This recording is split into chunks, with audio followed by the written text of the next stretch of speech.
Hi viewers, MOMA'S ব্লগলৈ পুনৰ স্বাগতম জনালো। আজি মই বনাবলৈ লৈছো মোলা দৈ। এতিয়া আহকচোন চাও। প্ৰথমে মই 1 লিটাৰ আমুল তাজা গাখীৰ লৈছো।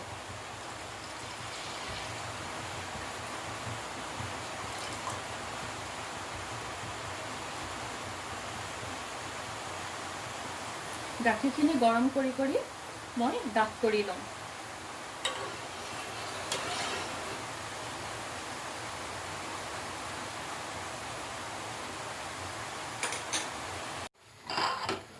গাখীৰখিনি গৰম হৈ উতলি যথেষ্ট কমি গল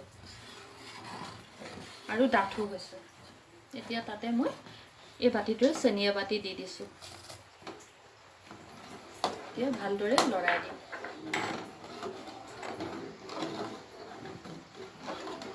আপোনালোকে ইচ্ছা কৰিলে চেনি নিদিবও পাৰে। মই মিঠা দৈ বনাইছো কাৰণে চেনি দি দিছো।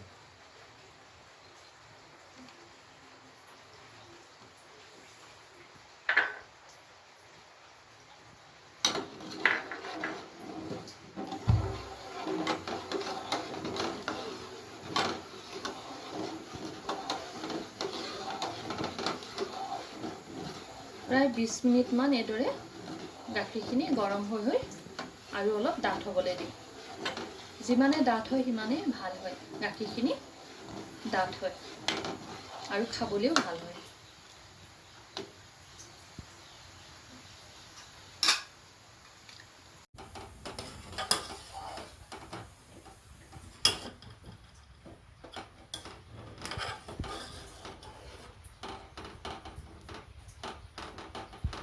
এতিয়া গাখীৰখিনি যথেষ্ট কমিল আৰু ইমানেই মোৰ দৰকাৰ আছিল। এতিয়া মই গাখীৰখিনি ঠাণ্ডা হ'বলৈ দিম। তাৰ পিছতহে মই মলাত ভৰাম।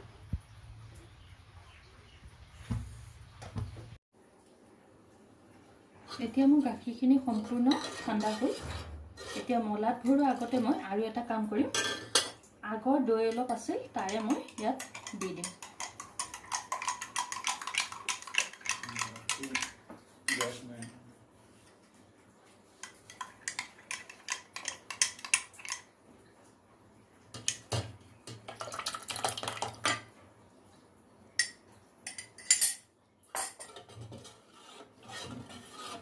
আগৰ দৈ মিহলালে গাখীৰখিনি সোনকালে গোট মৰাত সহায় কৰে।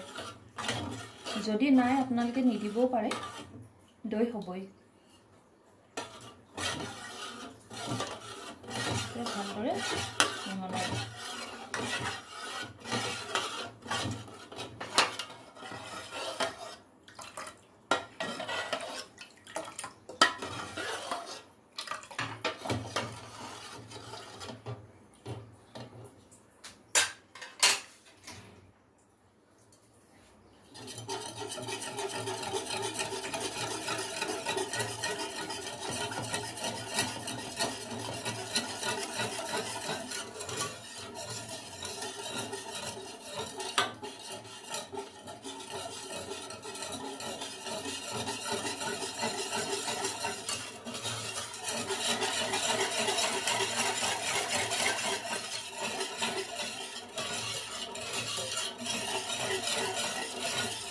মিহল হৈ গ'ল।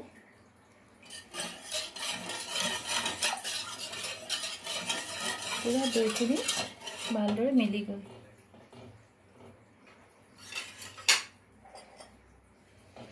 এতিয়া মই আগতে ভালদৰে ধুই ৰখা মলাটোত গাখীৰখিনি দি দিম।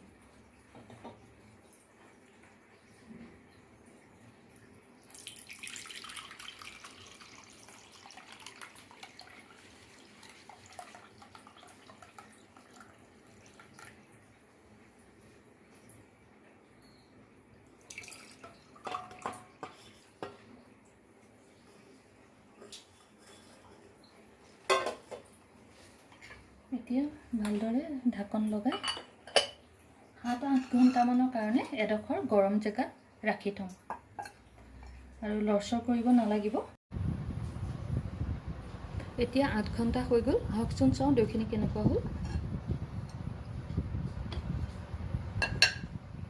যথেষ্ট ধুনীয়া হৈছে। মইতো ভালেই দেখিছোঁ। এতিয়া আপোনালোকে বা কেনেকুৱা দেখে।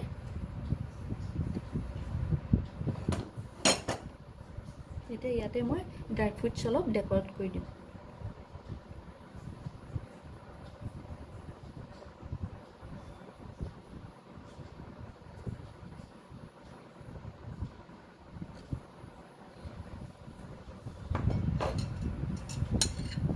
অলপ উলিয়াই দেখুৱাম আপোনালোকৰ।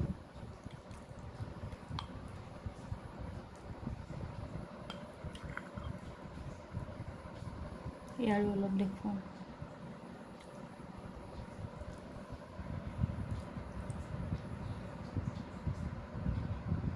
এয়া যথেষ্ট ধুনীয়া হৈছে। যদি মোৰ ৰেচিপিটো চাই ভাল পালে আপোনালোকে এই পদ্ধতিটোৰে এবাৰ বনাই চাবচোন।